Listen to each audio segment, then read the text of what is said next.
And back here at home tonight, shelters will be open as needed this hurricane season. But as ABC Action News reporter Eric Waxler shows us, emergency management officials are dealing with the challenges of sheltering people during a pandemic.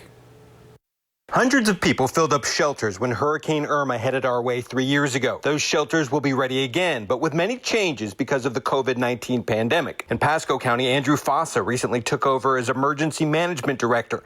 He says all of Pasco's shelters will be available, including many schools. We're trying to find schools with gymnasiums, big auditoriums, big lunchrooms, because they'll make it a little bit easier on us in social distancing. Shelters will have temperature checks and masks to hand out, and they'll also have special areas for anyone who may be positive for COVID-19.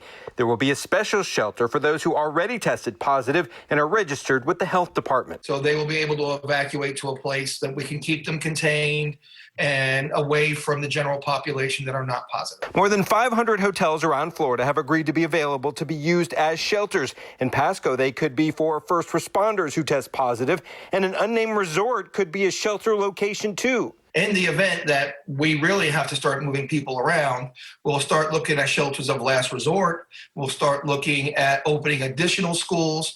We're trying to use facilities that are large that will allow that social distancing. 70% of the county just surveyed say they will avoid the shelters this year. And while Fossa says he always recommends to stay with friends or family if possible, the shelters will be ready.